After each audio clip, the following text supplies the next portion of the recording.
Time. We can't see it, we can't touch it. Yet it governs everything. It wakes us up in the morning. It tells us when to rest. And somehow, it reminds us that everything eventually changes.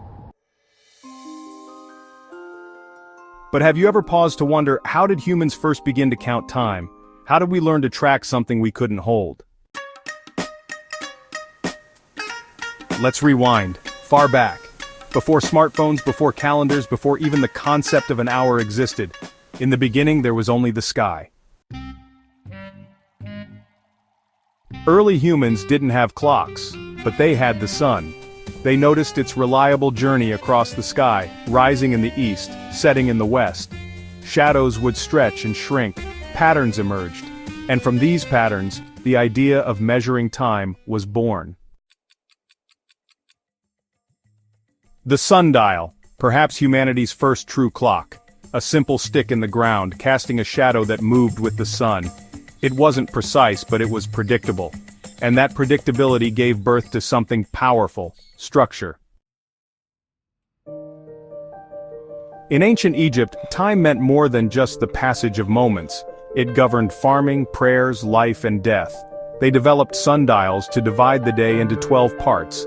A number that felt natural, perhaps because they counted using the joints in their fingers, a glimpse into how math, nature, and spirituality collided. But what about night? The sundial slept when the sun did. So, the ancients turned to water. Enter the clepsydra, a water clock. In places like Babylon and China, bowls filled with water slowly dripped from one into another, marking time with each drop. It was ingenious, it was poetic, time quite literally was slipping away. Every culture had its own way of counting time. The Mayans watched the stars. The Greeks built mechanical gears. The Chinese engineered intricate devices that chimed at regular intervals. Timekeeping evolved, not just as science, but as art. But here's the deeper truth. Humans didn't invent time, we invented how to notice it. From sundials to atomic clocks, our obsession with measuring moments reflects something deeper.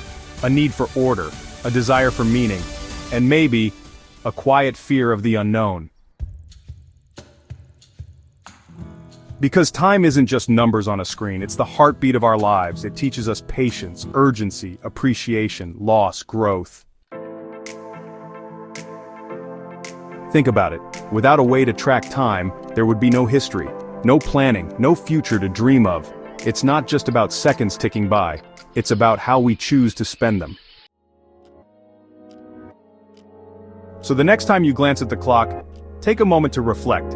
You're not just reading the time, you're participating in one of the oldest stories humanity has ever told. A story that began with shadows, water, and wonder. Time has always moved forward. The question is, how will you move with it?